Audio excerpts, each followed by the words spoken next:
Hello my perfect family, कैसे हो आप सब लोग। आई होप कि आप सभी बहुत ही अच्छे होंगे। तो आज से हम लोग स्टार्ट करने जा रहे हैं अपनी फार्मास्यूटिक्स की सीरीज को, जो कि हमारी बी फार्मेसी फर्स्ट सेमेस्टर का सब्जेक्ट है। और इसकी फर्स्ट वीडियो में आज हम लोग बात करेंगे हिस्ट्री ऑफ फार्मेसी के बारे में, यानी कि फार्मेसी वर्ड कहाँ से आया, कैसे इसने अपनी पहचान बनाई और कैसे यह वर्ल्ड का मोस्ट पॉपुलर प्रोफेशन बना। ठीक है, तो यहाँ पे आज की वीडियो बहुत ही ज़्यादा इंटरेस्टिंग होने वाली है, तो आप लोग पूरी ध्यान से देखना, बहुत ज़्यादा मज़ा आने वाला है। और थोड़ी सी आपको मेरी आवाज़ डिस्टर्ब लग सकती है, क्योंकि यार तबीयत थोड़ी सी डिस्टर्ब चल रही है, बट फिर भी यार हमें सिलेबस कवर करना है, तो वीडियोस तो बनानी है। और यार वीडियोस देखो यार अब आएंगी, ठीक है, आप लोग का सिलेबस हम लोग डेफिनेटली बहुत जल्दी पूरा करेंगे।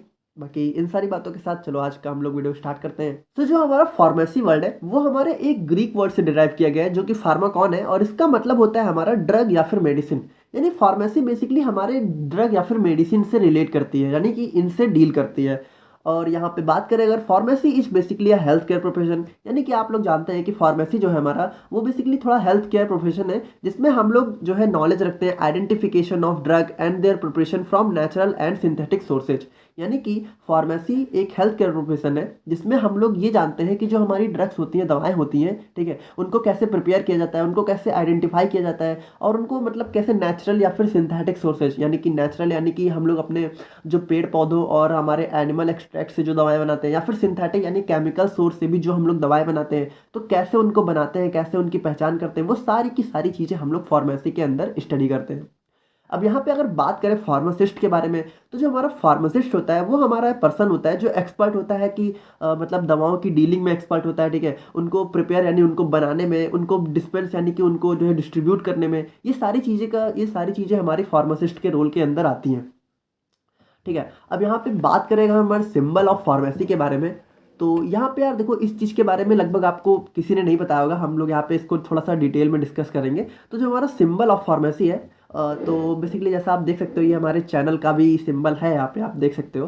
तो इसको मैंने बहुत ही खूबसूरत सा ड्रॉ कर दिया है। और यहाँ पे ball of Hygieia along with rod of Asclepius is known as symbol of pharmacy. अब यहाँ पे आप लोग ध्यान से देखो कि जो हमारा फार्मेसी का सिंबल होता है, उसमें हमारी ये होती है, इसको बॉल मतलब ये थोड़ा एक कटोरे टाइप का होता है, तो इसको हम लोग बॉल ऑफ हाइजिया बोलते हैं। और ये जो हमारी रॉड दिख रही है, इसको हम लोग रॉड ऑफ एसिलिपियस बोलते हैं। अब ये एसिलिपियस और हाइजिया कौन है? तो ये जो हमारा एसिलिपियस है, इनको बेसिकली हमारा गॉड ऑफ मेडिसिन बोला जाता है, ठीक है, यानी ये हमारे दवाओं के देवता कहे जाते हैं, ठीक है, जो हमारे इजिप्टियन या फिर यूरोपियन लैंग्वेज में, ठीक है। और इनको जो हाइजिया है वो इन्हीं की लड़की है, ठीक है, बेसिकली। और इनको हमारा गॉडेस ऑफ हेल्थ बोला जाता है, यानी ये हमारी स्वास्थ्य की देवी है और ये हमारे दवाओं के देवता, ठीक है। अब इनके पीछे की स्टोरी अगर आप लोग को जाननी है तो यार आप लोग कमेंट करना, हम लोग थोड़ा उसको अलग से डिटेल में डिस्कस करेंगे। यहाँ पे बहुत ज़्यादा डिस्कस करने का कोई मतलब नहीं है। और बाकी आप लोग समझ गए होंगे कि ये देखो, जो जो रॉड है इसको बेसिकली रॉड ऑफ एसिलिपियस बोला जाता है, और ये जो बॉल है इसको बॉल ऑफ हाइजिया बोला जाता है। अच्छा, यहाँ पे जो स्नेक है, ये बेसिकली हमारा जो हमारी हाइजिया है, ठीक है, तो ये मतलब उनसे काफ़ी रिलेटेड है थोड़ा। तो देखो इसकी एक अलग हिस्ट्री है, उसको हम लोग कभी और डिस्कस करेंगे। तो देखो मतलब बेसिकली थोड़ा यही है symbol of pharmacy. I hope कि आप लोग समझ गए होंगे। अब यहाँ पे अगर हम लोग बेसिकली बात करें फादर ऑफ फार्मेसी के बारे में, तो हमारे प्रोफेसर विलियम प्रॉक्टर को हमारे फादर ऑफ फार्मेसी के नाम से जाना जाता है, ठीक है। तो हम लोग आते हैं अपने आज के मेन टॉपिक पे, जो कि है हमारा इवैल्यूएशन या फिर हिस्ट्री ऑफ फार्मेसी। तो जो हमारा इवैल्यूएशन या फिर हिस्ट्री ऑफ फार्मेसी है, इसको हम लोग 5 हिस्टोरिकल पीरियड में डिवाइड कर सकते हैं। मतलब कैसे कैसे ये उदय हुआ, तो उसका हम लोग 5 डिवाइड कर लेते हैं। तो पहला है हमारा एंशिएंट इरा, दूसरा है हमारा एम्पायरिक इरा, तीसरा है हमारा इंडस्ट्रियलाइजेशन इरा, चौथा है हमारा पेशेंट केयर इरा, और पांचवा है हमारा बायोटेक्नोलॉजी एंड जेनेटिक इंजीनियरिंग इरा। अब आइए हम लोग इसको थोड़ा थोड़ा सा डिटेल में देख लेते हैं एक एक को, ठीक है। ज़्यादा कुछ है नहीं यार, बिल्कुल टेंशन लेने की बात नहीं है। और देखो इसको मैंने बहुत ही ज़्यादा डिटेल में नहीं डिस्कस किया, क्योंकि आपसे बेसिकली इंडियन फार्मेसी की हिस्ट्री पूछा जाता है, जिसको हम लोग आगे अभी देखने वाले हैं, उसको हम लोगों ने बहुत डिटेल में बहुत अच्छे से डिवाइड किया हुआ है। बाकी यहाँ पे अगर हम लोग वर्ल्ड फार्मेसी की हिस्ट्री की बात करें, तो हम लोग सबसे पहले जो फार्मेसी हमारी एंशिएंट एरा की बात करें, यानी जो हमारी सबसे पहले जो हमारी फार्मेसी कैसे हमारी दवाएं यूज की जाती थी, तो यहाँ पे जो एंशिएंट टाइम था उसमें हमारी जो पत्तियां थी, पेड़ पौधे थे, देखो अब दवाओं के ज़्यादा सोर्सेस तो थे नहीं पहले के टाइम पे, ठीक है, हमारे केमिकल्स वाली दवाएं तो होती नहीं थी। तो हमारी जो पेड़ पौधों की पत्तियां थी, कोल्ड वाटर यानी कि जो हमारा ठंडा पानी होता था, या फिर जो हमारे एनिमल एक्सट्रैक्ट्स होते थे, यानी कि जो हमारे जीव जंतुओं से जो भी हमें दवा मिल जाती थी, मतलब उनके कुछ एक्सट्रैक्ट से, तो वो सबको ही हम लोग ट्रीटमेंट में यूज करते थे। There are no synthetic sources available in this era, यानी कि इस टाइम पे हमारे पास कोई केमिकल या फिर सिंथेटिक सोर्सेज नहीं थे। सिंथेटिक मतलब कि कृत्रिम, यानी कि जो हमें नेचुरली ना मिले, जिसको हम लोग बनाए। तो यार उस टाइम आप जानते हो कि इतनी कुछ टेक्नोलॉजी तो थी नहीं, तो उसी तरह इसीलिए जो हमारा नेचुरल सोर्स थे वही अवेलेबल थे और उन्हीं को हम लोग ट्रीटमेंट में यूज करते थे। अब यहाँ पे बात करें अगर हम लोग एम्पायरिक इरा के बारे में, तो इन दिस इरा देखो, ये हमारे इस इरा में फार्माकोपिया इंट्रोड्यूस हो चुकी थी, ठीक है। अब फार्माकोपिया को हम लोग अगले लेक्चर में बहुत ही डिटेल में डिस्कस करेंगे। इसको बेसिकली मैंने इनऑर्गेनिक केमिस्ट्री में ऑलरेडी बता दिया है, बट हम लोग यहाँ पे फार्मास्यूटिक्स में इसको बहुत ही ज़्यादा डिटेल में अच्छे से देखने वाले हैं। तो फार्माकोपिया मतलब बेसिकली एक बुक होती है जो हमारी स्टैंडर्ड बुक होती है मेडिसिन रिलीजन की, ठीक है, जिसके अंदर सारी नॉलेज होती है मेडिसिन की आप। और ये हमारा बिकेम प्राइमरी टूल बन गया था। अब देखो फार्मासिस्ट हमारी जो भी दवाएं बनाते हैं वो हमारी फार्माकोपिया से ही बनाते हैं। मैंने देखो इसको हम लोग सेकंड लेक्चर में हम लोग देखने वाले हैं, जो कि आज या फिर कल आपको देखने को मिल जाएगा। और यहाँ पे प्रोफेसर विलियम प्रॉक्टर जो हमारे फादर ऑफ फार्मेसी थे, उन्होंने अपना बहुत सारा टाइम और एफर्ट दिया एडवांसमेंट ऑफ फार्मेसी, यानी कि फार्मेसी को और ज़्यादा ग्रो करवाने और ज़्यादा एडवांस बनाने में इन लोगों इस इरा में प्रोफेसर सर ने अपना बहुत ज़्यादा टाइम दिया था।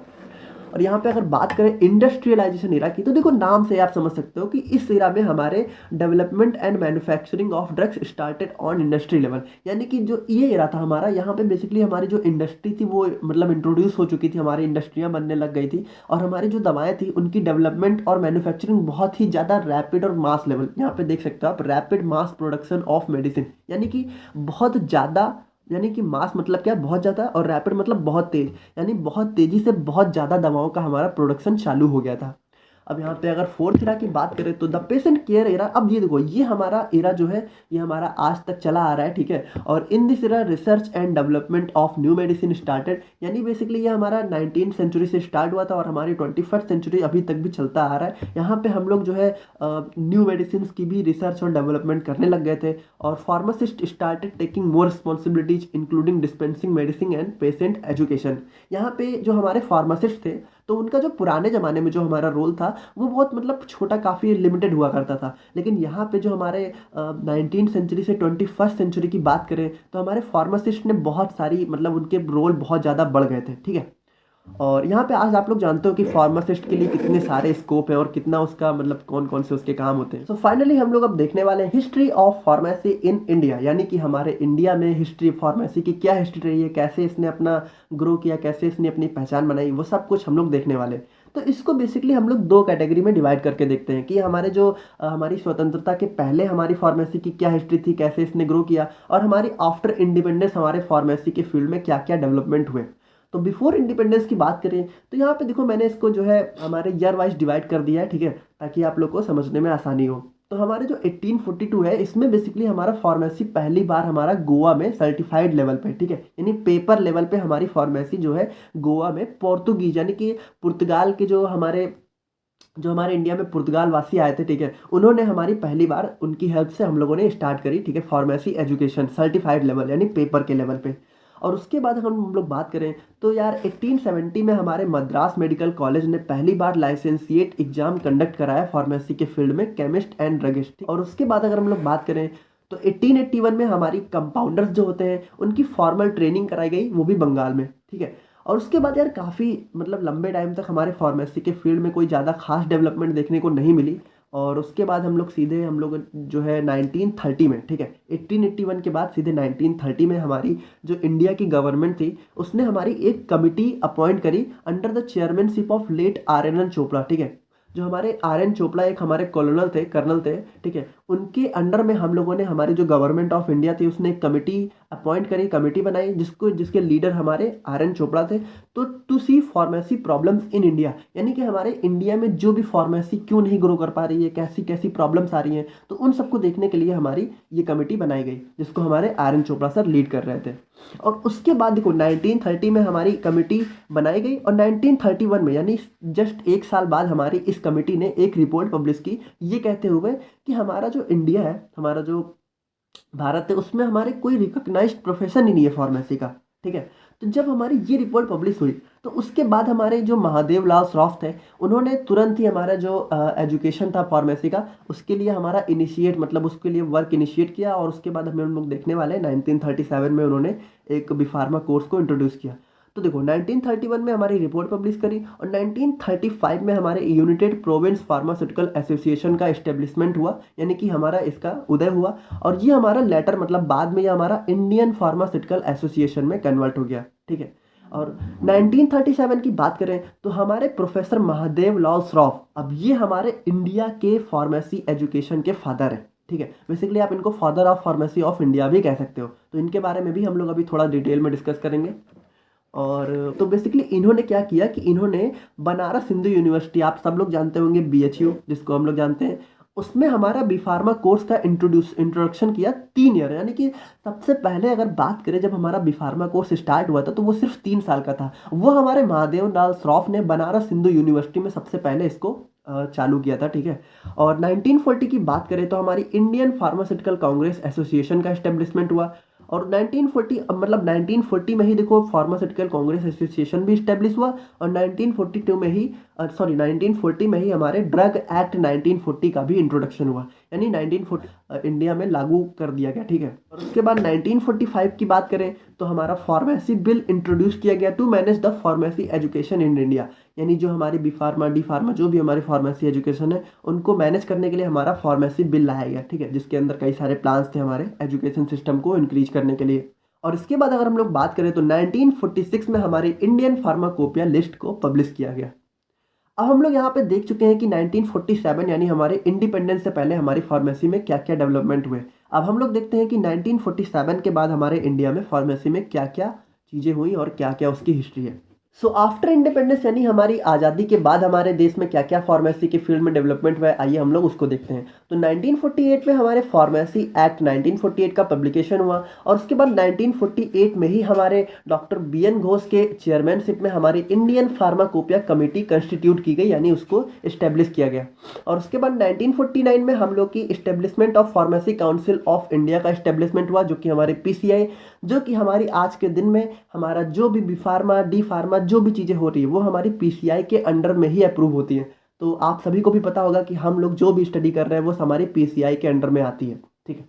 और उसके बाद 1955 में हमारी इंडियन फार्माकोपिया का फर्स्ट एडिशन पब्लिश हुआ है।